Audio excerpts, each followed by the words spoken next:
Hello, everyone. We are here at the Kautz-Uible Cryptoeconomics Lab at the University of Cincinnati campus.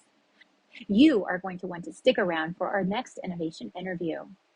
Today, I will get to speak with a PhD student from Harvard University, Matthew Ferranti.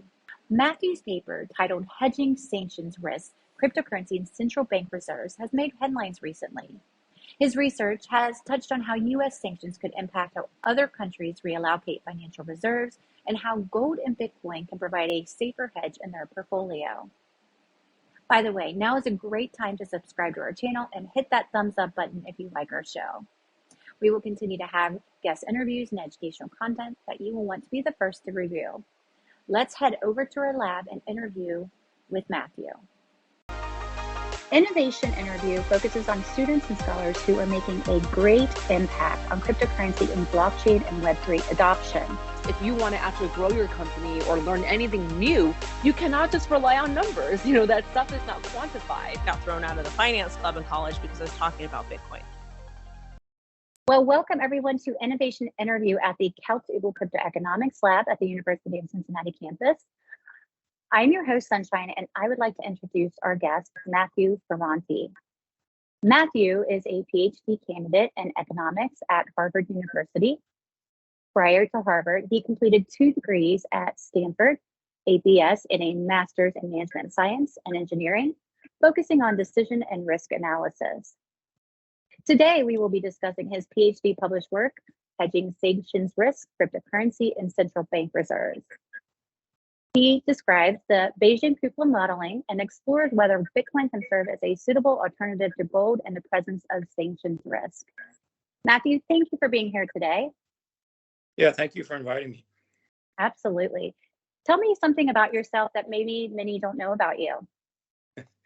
I have perfect pitch, so I can identify oral tones without sort of an external reference. I've played both the piano and the bass clarinet, and actually it helped a lot in terms of learning the bass clarinet, as I started with the piano and then did the bass clarinet in high school. Oh, good. No, you go ahead. No, but I never really learned to sing, so it's actually very frustrating to me because I know I'm way off tune. But if I put some time and effort into it, I probably could. But well, that's very funny that you say that, because did you know that you share a name with a famous singer, Matthew Ferranti? No, I actually didn't. This is a Matthew Ferranti. I see something similar, so I was going to ask you if this was you. But no. All joking aside, he is a country R&B singer, apparently. Okay. But you guys share the same name, so okay. A little musical incline. As far as I know, there's no relation. Okay, fair enough. Well, today I want to talk to you about your published work, Hedging Sanctions Risk, and really break it down for anyone to understand, whether their backgrounds in finance, whether their backgrounds in economics, tech, or healthcare like myself, or maybe even the general public. I really think this publication is thought-provoking because our world is just changing so rapidly in front of our eyes. Right when it comes to future technology, AI, digital assets, how we communicate, spend money, and what other countries are doing. So I really think, regardless, that your paper is a great topic for anyone interested in the world. Now, I have your paper here, 61 pages. I've read it 3 times, including references. The paper seems to have appropriate and relevant timing with the Russian-Ukraine war and U.S. sanctions. In February last year, Russian forces began their full-scale invasion of Ukraine. There was global coordinated sanctions, which were enforced against Russia. And then roughly about 300 billion of Russia's assets were frozen. So take me back. You wanted to explore and get to the bottom of this question. Take me back to the beginning of your research paper and how you came up with your research question. Yeah, so I've long been interested in trying to conduct research in the area of looking at changes in the international financial and monetary system, and how those changes could come about potentially as a result of sanctions or other new technological developments. Actually, I began working on this prior to Russia's invasion of Ukraine, but I think that made the topic much more timely and relevant.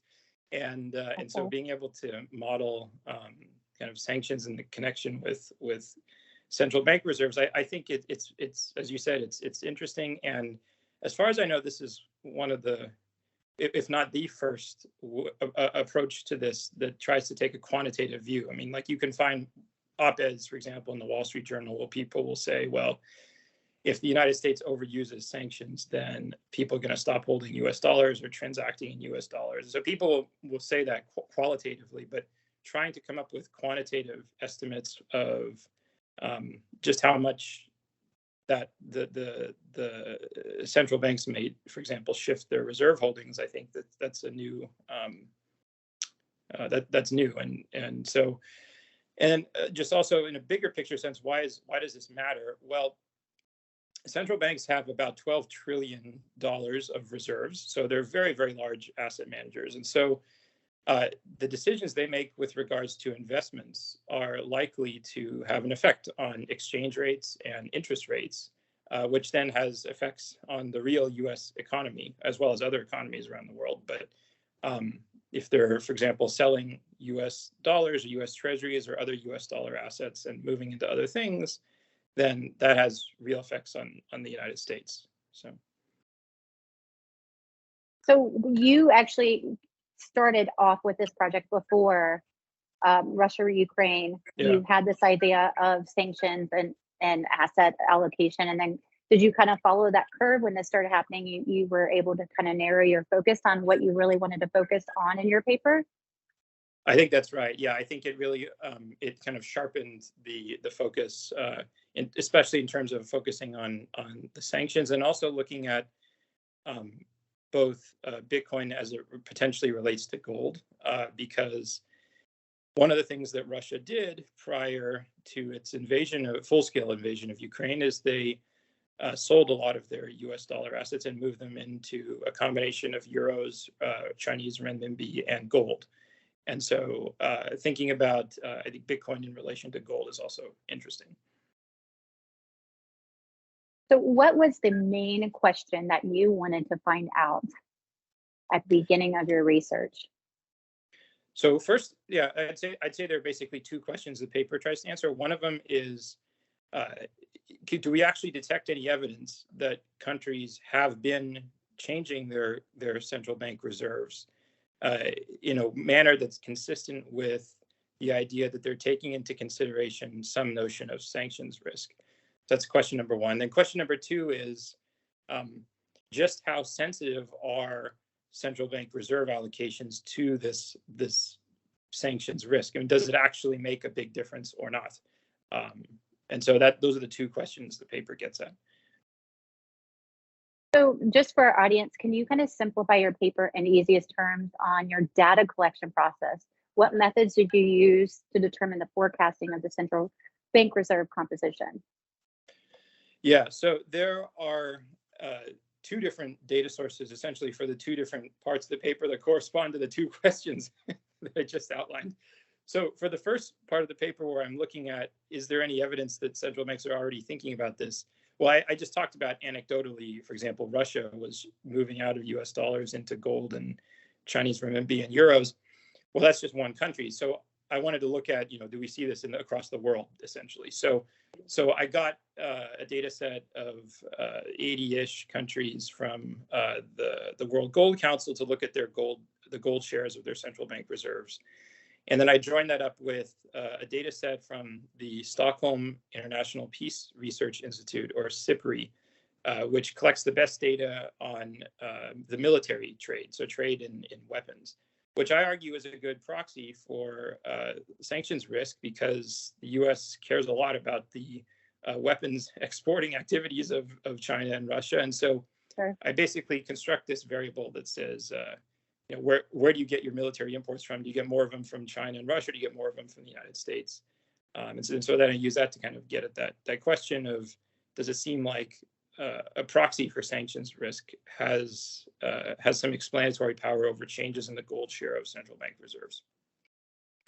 then for the second part of the paper, looking more at the question of how sensitive are sort of optimal reserve allocations to the risk of sanctions. So for that, I build this model, a time series model of a variety of financial assets, or the four major reserve assets plus Bitcoin as a kind of candidate. And to do that, I need to get data on the historical sort of returns and volatility of these things. So I get that from various places: the Federal Reserve, European Central Bank, investing.com, I think I used for Bitcoin. And then that's the data that goes into estimating that model. I will say one other thing I will say is you had mentioned sort of forecasting central bank reserve composition. I've tried to stay away from using that word forecast, because I think there are other aspects that go into a central bank's decision-making process that I can't capture everything in a model. I mean, a model is always a simplification of reality, right? So sure. Rather than thinking about this as a precise forecast, I would think about it more, I think, as I mentioned before, as kind of a sensitivity exercise, like how sensitive are these reserve allocations to the risk of sanctions. So you described kind of how you collected all of your data. Can you kind of share what you discovered after you looked at everything and kind of combined it together to see if you were able to answer your question? Yeah, so for the first part of the paper, where I'm looking at whether we see central banks changing the composition of their reserves in a manner that's consistent with them thinking about sanctions risk, the answer is yes, we do see that, at least over the last 5 years, maybe a little longer than that. In other words, it is sort of the origin of military imports is a statistically significant predictor of changes in the rate in the gold share of a central bank's reserves from 20. Well, I use a rolling 5-year period from 2016 to 2021, and so, of course, there could be other potential explanations for that. One of them might just be politics. Like it's not necessarily that you're afraid, not necessarily that countries are afraid of U.S. sanctions, but that countries that find themselves aligning with Russia and China, perhaps in part because they get a lot of military imports from them, they may just find it sort of distasteful to hold U.S. treasuries, not because of they're worried about U.S. sanctions, but rather because they just politically don't like the United States. So it's sort of like eating vegetables, right? Like they find them, they might be good for you, but you don't like the taste. So I can't necessarily rule that out, but at least it is interesting that we see kind of central banks making some changes that are consistent with one possible explanation is that they're thinking about this risk of sanctions.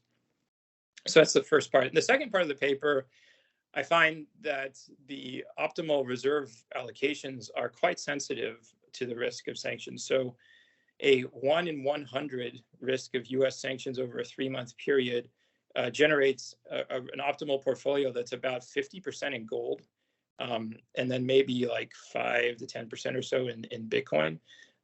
So you get quite significant gold allocations, in particular for countries that have even a moderate risk of sanctions. I was actually a little surprised at just how well gold does in this analysis. And actually, that's kind of consistent with what Russia did prior to their invasion of Ukraine. They boosted the gold share of their reserves up above 20%. I think it was 22% or so was the last time they reported that data. So, yeah. So do you think that you can use this model to look at other countries? I know you had mentioned that earlier. Yeah. I'm just wondering, and maybe others are as well, can you apply this model to China and assume that Bitcoin may be more favorable asset allocation? You had mentioned in your paper about the attractiveness of the renminbi or the yen as the currency of China, because it makes sense that it would rise when the sanctions were held in the U.S. I think Russia bought 41 billion rubles worth of yen in March, and then the value of them went, the value of the yen went up to like 2% against the dollar. So it seems to be doing the opposite of what we're wanting to accomplish. Any thoughts on how you could apply that research to determine how China will reallocate the investments? Yeah, so a couple things. So first of all, in terms of first I'll speak about whether other countries might want to purchase Chinese renminbi, and then I'll talk about what China itself might want to do. So as far as other countries purchasing renminbi, and again, we did see Russia do that, as you mentioned. There are other reasons why countries might be a little hesitant before jumping kind of whole scale into holding Chinese securities or renminbi. Absolutely. Partly the potential for China to impose capital controls. There's also the fact that Chinese securities are divided into two broad sets. There's onshore securities, which are potentially subject to capital controls, and then there's offshore ones, which are not. The offshore Chinese bond market is not actually that large. I think it's like several $100 billion worth, but like it's not large enough to accommodate many central banks buying up large amounts of those securities. So there's sort of not enough Chinese renminbi out there to perhaps satisfy all of the central banks around the world. And you could actually say the same thing about Bitcoin. Bitcoin has the same problem. It's not that large. I think the market cap of Bitcoin, I mean, it's obviously gone up the last few months, but I think it's like 400 or 500 billion now. So a large central bank, and this actually gets into the second part of my response about what China might do. Well, China has $3 trillion of reserves. So, they can't put all of it into Bitcoin because there's not enough Bitcoin out there.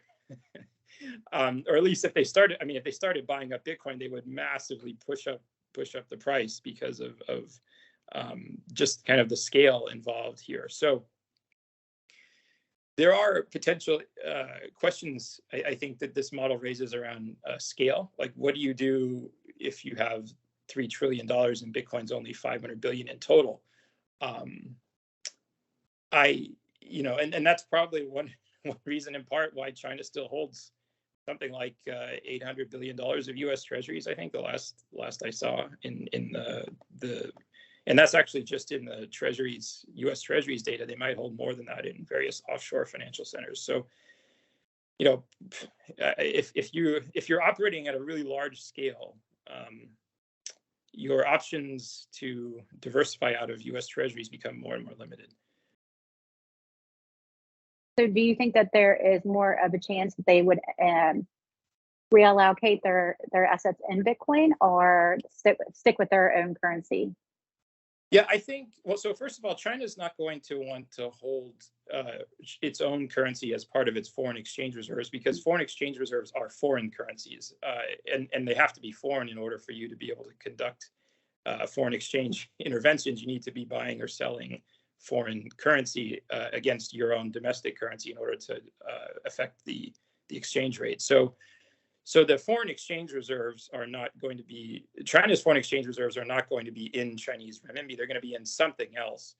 Mm-hmm.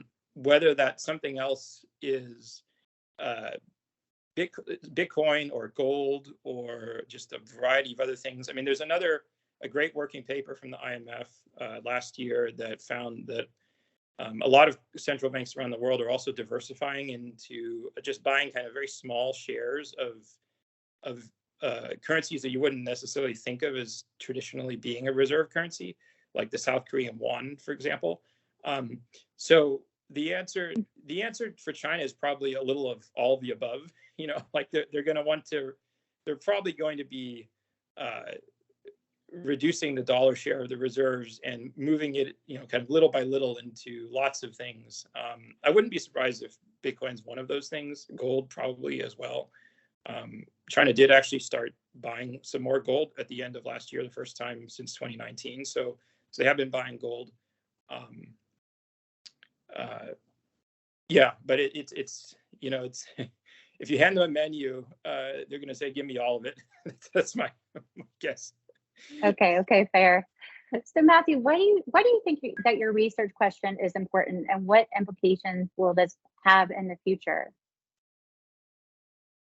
Yeah, so maybe moving moving back towards the U.S. and maybe some policy implications there, I think one obvious one is that these central bank sanctions are pretty potent. I mean, they have pretty significant consequences on how other central banks around the world might react if they start worrying about the U.S. freezing their reserves, not just Russia's or North Korea's or Iran, Venezuela, et cetera. So I think the paper probably underscores the idea that overusing this type of sanction is not good. So it should be done, very carefully and deliberately, and perhaps clarifying the circumstances under which this type of sanction might be applied. As things currently stand, it's totally up to the discretion of the president to apply central bank sanctions. So if President Biden wakes up tomorrow and decides, I want to freeze the central bank reserves of, I don't know, Turkey, just to pick a random country, he could do it. I mean, now Congress could theoretically override him on that if they thought it was inappropriate, but that would require a 2/3, veto-proof majority in Congress. So the president has a lot of discretion here, and I think perhaps clarifying a little bit more about the circumstances in which this type of sanction might be applied, it might reassure some countries, on the margin, who are worried or maybe just thinking about whether this is something they need to worry about. And as my paper shows, even relatively low levels of sanctions risk can motivate changes in currency composition. So if you like central banks around the world holding US dollars, then clarifying the circumstances in which you're going to cut them off from doing that probably is a good idea. Well, I definitely think your research and your paper has got people talking about, I know, the future, what the next steps are. What do you think from this topic that you believe are the next steps for research? And is there anything that you were not able to capture in your research that you had a chance you would go back? Yeah, I mean, there's a couple of kind of miscellaneous sort of robustness type things I'd like to do. Like you could use different portfolio choice criteria, for example. Like in my model, I use mean variance optimization, but there are other potential criteria you could use for that. There are also other ways of modeling this where you're looking at, instead of just the financial assets, you're also looking at sort of the modeling how central banks might act in relation to the economy. So, for example, a central bank might need to withdraw reserves at a time when there's kind of this big macroeconomic shock, and perhaps Bitcoin performs particularly poorly during those time periods. So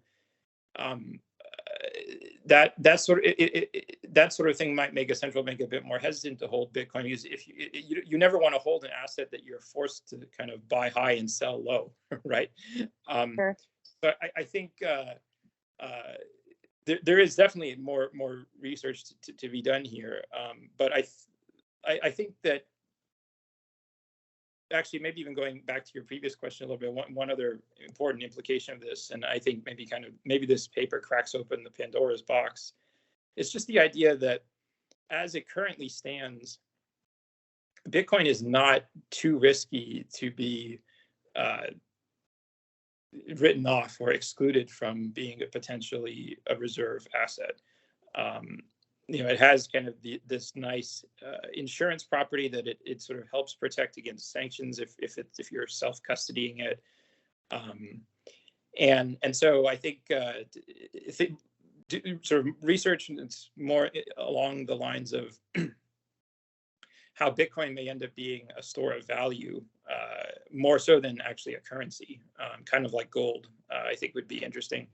Actually, and then moving not just central banks, but moving into corporations. I mean, there's definitely going to be some room for interesting work on, like, how would corporations think about hedging their sanctions risk? I mean, if you did a lot of business in Russia in January 2022, and you say you're a company that's headquartered in Europe or the United States, But you basically had to take a total loss on all that, right? I mean, you're not able to transact in Russia anymore. And frankly, even if you could, you might not want to, just for ethical or moral reasons. So the question is, an interesting question to ask is, for businesses that kind of have these multinational operations, how do they think about this type of risk? Yeah. And Matthew, do you think that this model is likely to change in 2, 3, 5, 10 years as we kind of move into a digital era and we're changing our assets and things are changing?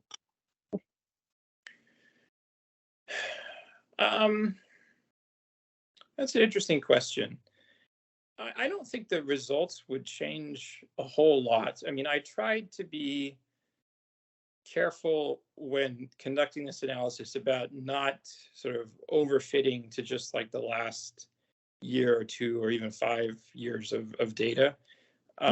So I don't know necessarily that the, I mean, I guess time will tell whether central banks continue reducing the dollar share, they continue buying gold, or other buying other currencies. But yeah, I don't know. I suspect the answers are not going to change that much, or at least not over a couple of years. Now, 20 years in the future, I don't have a crystal ball. No tea leaves there, right? Yeah. Now, Matthew, how do you want to use your PhD in economics and engineering? I understand you're graduating this year. How do you want to impact the world? What ideas do you find most interesting in your field? What gives you passion? Yeah, I mean, well, so I think this goes back to your first or second question about like what were you interested in, or how did you come up with this idea? I mean, I like working on research. It's related to sort of currencies, the international financial system, macroeconomics, and also national security.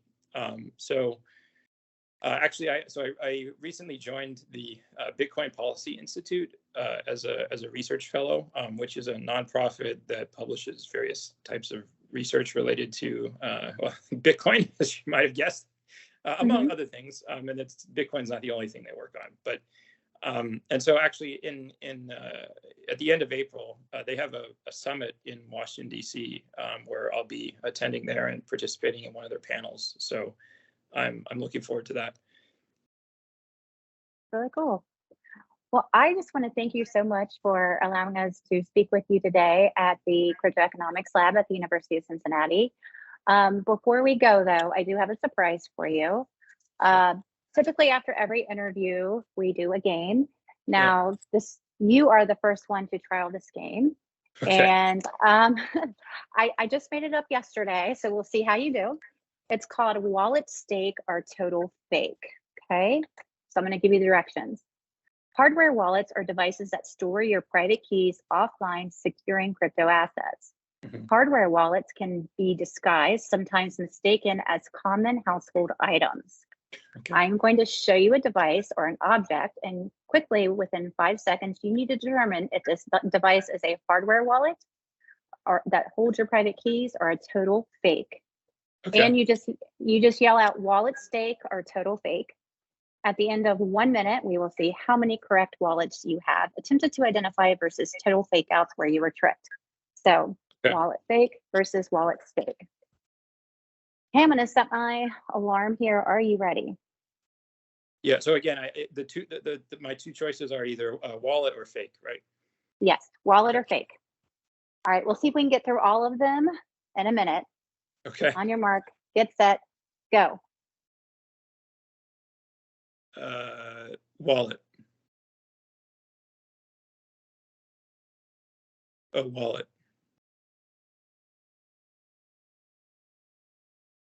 Fake.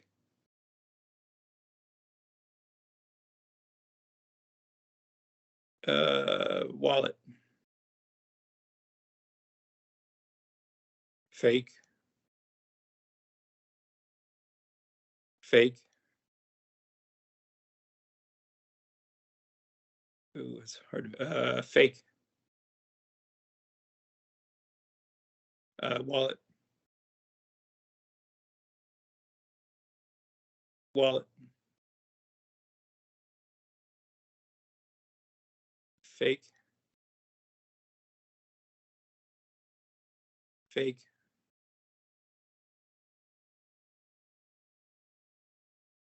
Wallet.